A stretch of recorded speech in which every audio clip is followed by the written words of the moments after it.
อ๋อเดี๋ยวเคยจะนั่งมาแล้วพี่น้องเอ้ยเคยจะนั่งไอ้แก้วมาหอดจอดเทิงพี่น้องเอ้ยเนาะโอ้พี่ทางอ่ะพี่น้องเอ้ยไปที่เรียบร้อยบานนี่มีแต่ลองเสียบเบิ่งเอาไปก่อนบอลลูเสียบก่อนเอาเสียบมันก่อนป้องก่อนไอ้เอาแนวมาสากแบตก่อนไอ้แก้วอันเจ๊บังดูมันไปได้มาหรือเปล่ามาแล้วโอ้นี่เด็กนี่มาแล้วโอ้ลองดูก็มีแต่ไปคำทางพุ่นขึ้นบันวิทย์รถแล้วก็พอนะน้องพี่น้องอันนี้เกือบบูดทางไอ้แก้วเพื่อนเนาะทางบ่พอซื้อให้พี่น้องเนาะนี่เด้ตัวบานนี่ก็ไปการกบการเขียดก็สีหายห่วงแล้วทางงูทางเงี้ยวเนาะก็คอยระวังบ่ประมาทน้องพี่น้องเนาะก็เห็นกันลีกๆกันแหละบ่ว่าสิว่าเห็นงูแล้วก็สิไปเหยียบหัวมันบ่ได้เด้อเนาะพี่น้องเนาะนะวันนี้ก็ว่าอย่าเขากลินพี่น้องเลยก็ความจริงก็คือต้องเลยหลีกกันแหละพี่น้องเนาะก็เฮาก็บ่ควรประมาทกับชีวิตเนาะพี่น้องเนาะ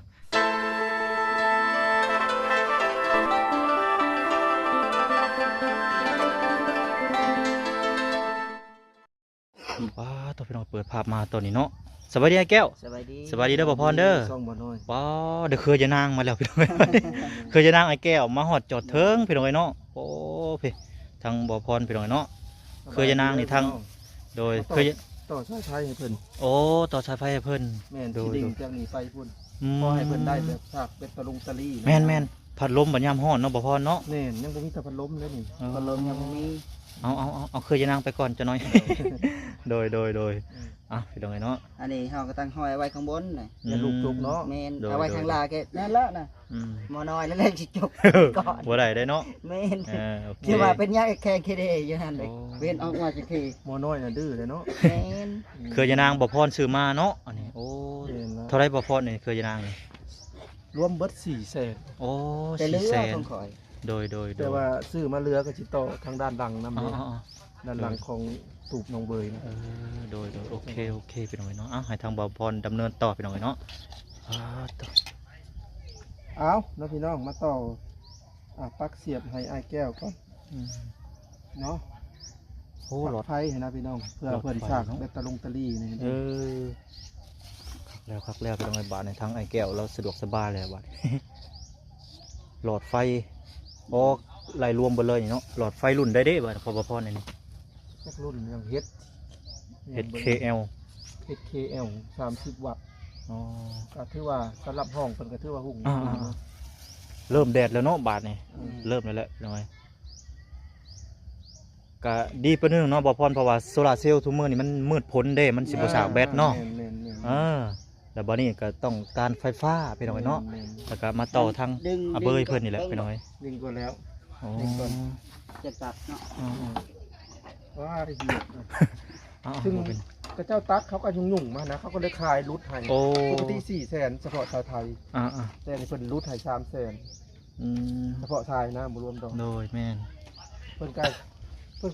ที่ค่าแปลงให้แม่นว่าเห็นนั่นมาซื้อรถทีเมื่อกี้นี่ก็อยู่นี่ได้รถให้เพิ่นก็เลยว่ารุดให้ซะพนักงานเพิ่นก็ข้านก็เพิ่นว่าแม่น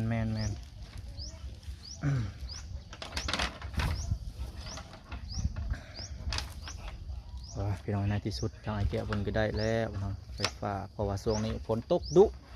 แบตเตอรี่ของอันโซลาร์เซลล์ก็บ่เต็มเบิดแป๊บเดียวเบิดช่วงนี้กสิกู้เพื่อไว้อยู่ดอกเพื่อว่าเพิ่นได้เฮือนใหม่เด้ไม่ใช่ว่าตรงเป๊ะก็บ่ได้เนาะแม่นต้องเอา25 เมตรขึ้นไปแม่นเผื่อไว้เพื่อบ่ได้เฮือนใหม่ก็สิง่ายแม่นต่อหันละต่อนี้เพื่อก็สิเท่าใดก็ว่ากันแม่นต้องเผื่อไว้หั่นแหละที่ไว้เตียงจะมันเปื้อน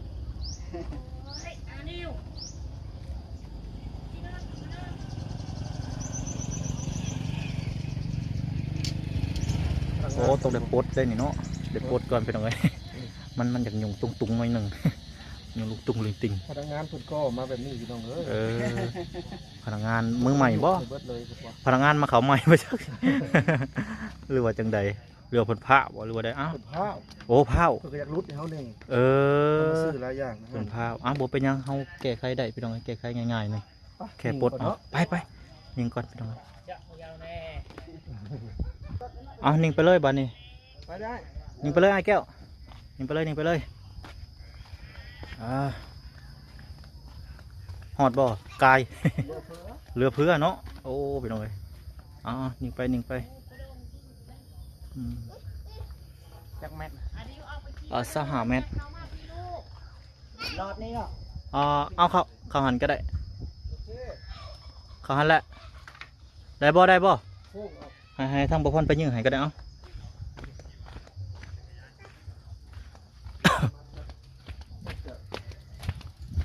เรือเพื่อจะต่อเป็นเงินใหม่เนาะ แมน ตัดเลย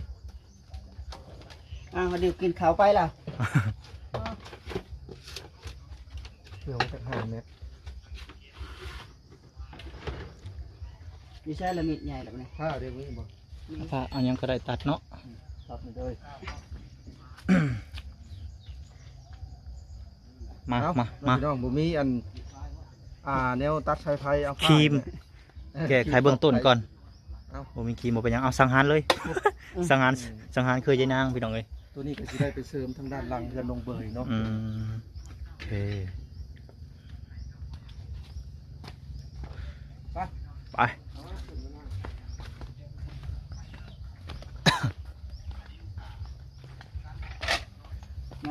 แบรนด์มาตัวนั้น เอาสนมา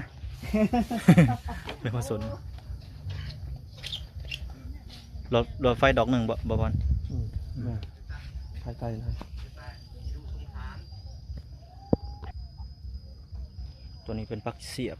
ผู้ปักเสียบ บนลม บุลมบ่ ลม ได้อยู่ได้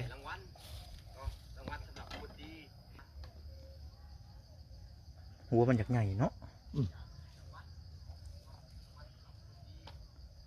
ผมมีตะบิดน้อย ตัวเล็กน้อยบ่โอ้อยู่ทงอ่ะนะเขาลืมเอามาบ่พอเนี่ยมีทงเป้หนึ่ง มีบ่ มีกระชับบ่มีแล้วลืมเอาเป้น่ะมา ลืมเอาเป้ตัวน่ะมา ได้อยู่สันนี่โอ้หนับตกแล้ว เราอะของดีในห้านสุดเราอะ ตัวนี้บ่ อืม โอ้ เฉพาะในห้านเราแต่จริงๆมันมีดีกว่านี้ อ๋อ มึงเนี่ย ดีสุดในห้างสำนี้เนาะ อืมในห้านเราอะ อืม เอาตามนั้น ตามนั้นลองวัดเขากกเสาเบิ่งกับมันบ่ฮักกับแปลว่าของแท้ ได้บ่ครับ วัดเขากกเสาพาจิไปเฮ็ดเนาะพี่น้องเห็นบ่แม่นแนว อ่ะ ตัดออกอีกประมาณ อันนี้ ตัดเลยก็ได้ อ๋อต้องมีดเฮ้ย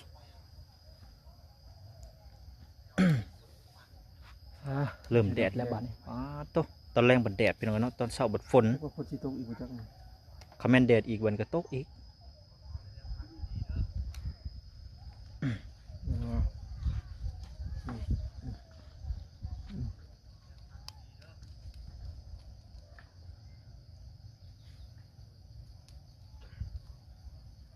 เอา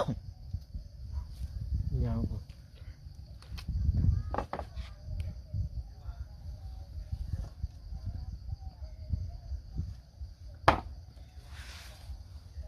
ยาวๆเลยเนาะบ่เป็นหยัง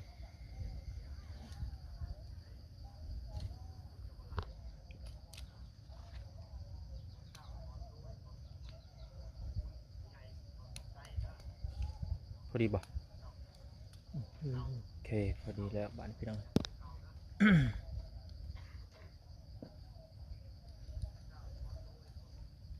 โอ้ยเนาะปาก เป็นไง ก็ได้ ปักมัน น้อย บ่ นี่จับ ปากดี น้องพี่น้องตอนนี้ก็ขั้นตอนประกอบพี่น้องเนาะประกอบเกาะกายสิทธิ์พี่น้องเลย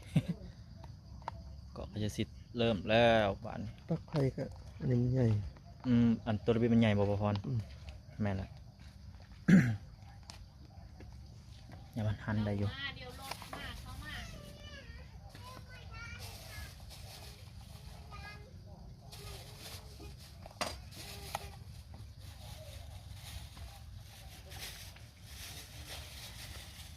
ตกลงอันหนึง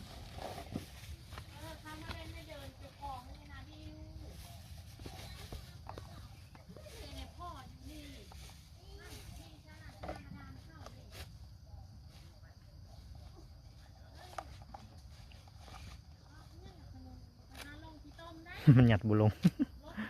แดกบ่ลงพี่น้องเอ้ยหูมันใหญ่ ของ ครับผมเป็นผู้ใหญ่ โพดเนาะ อันตัวบิดอย่างใหญ่หน้อยหนึงอ่าบ่ ตัว เป็นหยั พิ ง แทนมากับรถนะ อ๋อ โมเมนต์ตอนนี้ บ่แม่นแนวแปลงไฟเด้แก้ไขไปก่อนเนาะ เสียบมึงรูปบัตรเลย อ่ะพี่น้องเอ้ยไปที่เรียบร้อยบาทนี่ มึงได้ มีแต่ลองเสียบเบิ่งเอาไปก่อนบ่หรือเสียบก่อนเอาเสียบมันก่อนป้องก่อนไอ้เอาแนวมาสากแบตก่อนอ่ะน้องพี่น้องนี่ก็กระดานไฟทางน้องอเบยเพิ่นเนาะลองเสียบเบิ่งบาดนี่ใส่ลูกเสียบโอ้ยอันนั้นหิงก่อนบ่มัดก่อนบ่ก่อนยัน อะไรมา อะไรจังมัดตามมาทีหลังเนาะไปออกไปเบิ่งก่อนไฟมาหรือบ่ไอ้แก้วอันเจ๊เบิ่งดูมันไปได้มาหรือบ่ มาแล้ว โอ้ นี่เด้ นี่มาแล้วโอ้แดงใจวายพี่น้องเอ้ย บ่นี่มันเป็นปลั๊กแบบ ยันมันมีแบบเสียงๆนะดิ ไม่มีลายรุ่นเนาะคู่มือนี่เนาะ ได้แล้ว ได้เนาะ ได้แล้วโอเคบัดนี้พี่น้องเอ้ยเนาะมีแต่นิ่งไปเลยบัดนี้เนาะนิ่งไปมัดไปหิ้งบัดนี้พี่น้องเอ้ยโอเคมัดหิ้งก่อนถอดไฟก่อนก็ได้ถอดไฟก่อน บ่ ถอดมันจังจับสบายอย่ามันดูดเรา ดูดขึ้นรถถ้าไฟดูดแล้วดูดขึ้นรถ ไฟบ่มาแล้วนี่ ลิ้นแจ๊ะเบิ้งคันบ่มาก็ได้ อย่าไปเฮ็ดได้เอาไปถอดไฟบอกพันทันได้เฮ็ดได้น่ะสิดึงบ่ โค้งไว้ทางนู้นเรื่องลิ้นแตะเป็นไฟมาโอ้แต่ที่จะดึงต้นแรกเนาะอย่าไปดึงขาด พูดปั๊บแล้วน่ะอะไรมันอะไรวะ คู่ก่อนเอาเข้ามาขับ โอ้ดึงไปข้างใน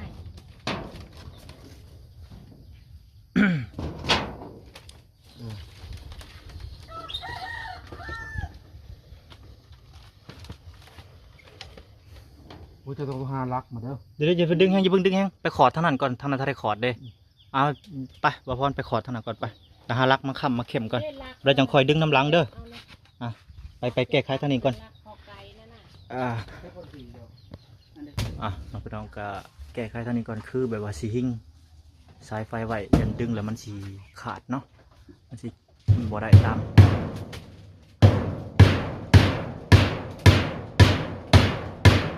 โอเค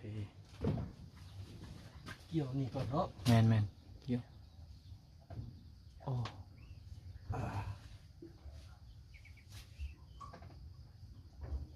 เกี่ยวพอแบบมันบ่ถกกันนี่เนาะ แมนเวลาเขาดึงไปมันจังอันบ่อันนั้น พอเป็นแบบมันนะ โอเค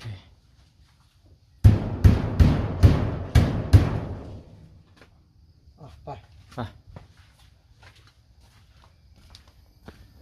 ดึงแล้วจังใส่ลักน้ำหลังก็ได้พี่น้องค้ำเอาลักค้ำมันก็ซักลักไว้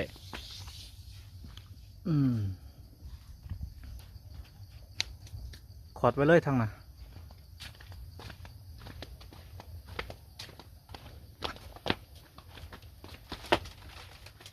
หรือว่ายับกระตัวมันสูง เปลี่ยนสถานที่ใหม่พี่น้องมันต่ำเมื่อกี้นี่เนาะเอามาทางสูงแล้วก็เอาลักค้ำทั้งนั้นพร้อมเพราะว่าทางนั้นมันจากต่ำเลยตูบเอาเบยเพราะว่ามันอยู่หลุมเนาะตูบไอ้แก้วจากสูงหน่อยนึงลองดูก็มีแต่ไปค้ำทางพุ่นขึ้นบัดนวิดรถแล้วก็พอนะวิดแล้วสำนึกอะวิดหัวคน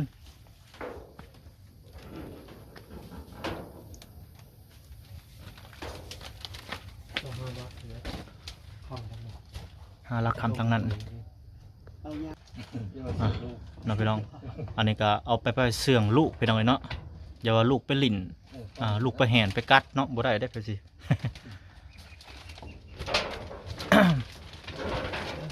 มาแล้ว คิดบริณ บัดอยากใส่ก็จังเอาลงมาบัดยาใส่ก็เอาขึ้นไว้ประมาณนี้พี่น้องเนาะ สถานะไฟแบบนี้ ดีแสงไฟมันขึ้นเนาะสีแดงใจว่าเรียบร้อย100%เป็นน้องแบบนี้ก็มีแต่ไปค้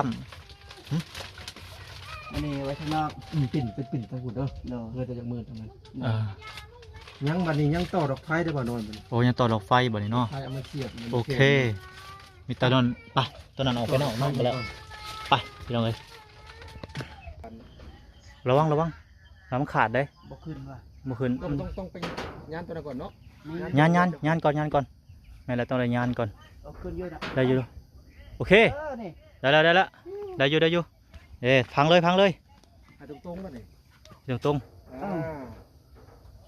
โอเคได้อยู่วิทย์แล้วซ้ำนี่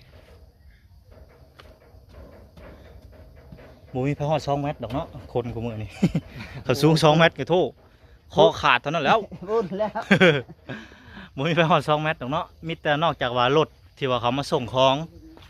กับบ่ฮอดพี่ดอกพี่น้อยเนาะกับประมาณปงไว้แถวนี้แหละเขาแม่นสิ่งของก็ได้หรือว่านี่นะยืนลักหัวลักอันเสาไว้เสาดินเสาไม้ของคือสิบ่ฮอดพี่ละพี่น้อยก็คือสิบ่มาฮอดดอกเนาะวิทย์หัวคนแล้ววิทย์รถแล้วพี่น้องรถจักรเนาะแหมเดี๋ยวเรื่องพี่น้องไอ้บ้านนี่ ต่อได้สายไฟ เอาต่อดอกไฟบัดนี้เก็บต่อดอกไฟบัดนี้ สิเก็บตัวนี้ก่อน โอเคเก็บกูระเบิดไว้ก่อนมันโมยุมันยะโพดสับสน อ่ะน้องพี่น้องเอ้ยกะนี่แหละพี่น้องเอ้ยมื้อนี้ก็เป็นมื้อที่ทางไอ้แก้วเพิ่นโชคดีน้องพี่น้องทางบ่อพรทางบ่อละน้องพี่น้องเพิ่นก็ทางบ่อละเพิ่นซื้อรถถีบ